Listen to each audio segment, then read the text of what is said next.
오늘은 무슨 일을 하실 건가요?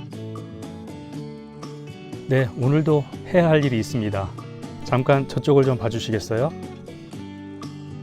보시는 것처럼 화분이 많이 있는데요. 우선순위에 매번 밀려서 제대로 관리를 해주지 못했었습니다. 오늘은 화분 관리를 하려고 합니다. 화분 정리 일을 선택한 특별한 이유가 있나요? 다른 영상에서도 말씀드렸던 것처럼 화분에 소소한 식물을 키우면 관리하기가 훨씬 쉽습니다. 지금 화분에는 제가 직접 심어서 키우고 있는 게 몇 개 되질 않습니다. 블루베리나 국화 정도이고요. 다수의 화분이 잡초입니다. 이번 참에 잡초도 정리를 하고 심어놓은 식물도 깔끔하게 정리를 하려고 합니다. 가을에 볼 수 있는 꽃도 심으려고 합니다. 화분에 식물을 심고 관리하는데 주의해야 할 사항이 있나요? 화분에 심는 식물에 따라서 심는 방법, 흙을 선택하는 것, 또 물 주는 방법 등 분명한 노하우가 있긴 할 겁니다. 제가 화분 식물의 전문가는 아니다 보니 그런 부분에 자세한 말씀을 드리진 못할 것 같고요.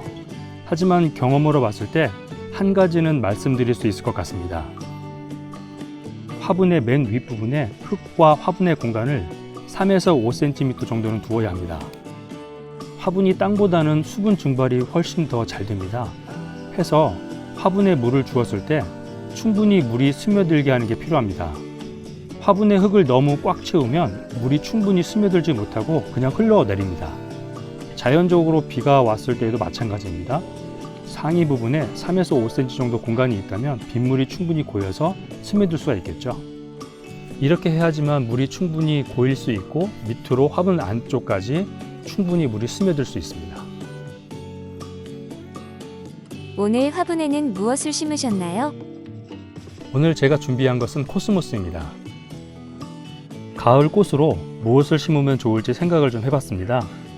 흔하지만 그래도 가을을 물씬 느끼게 해줄 수 있는 게 코스모스가 아닌가 싶습니다.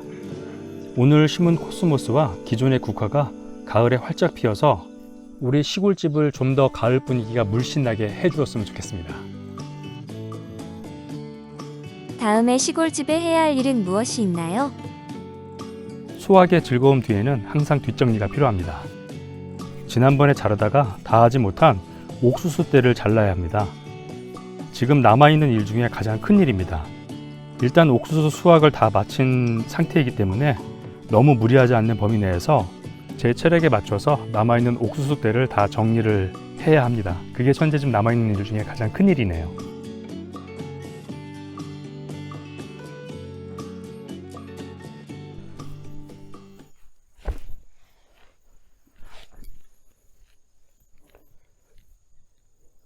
그 맨 윗부분에를 기차가 지나가네.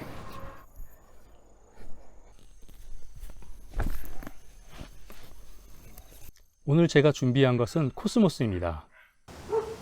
동네 강아지도 엄청 해야 할 일이 있습니다. 잠깐 저쪽을 좀 봐주시겠어요? 보시는 것처럼 화분이 많이 있는데요.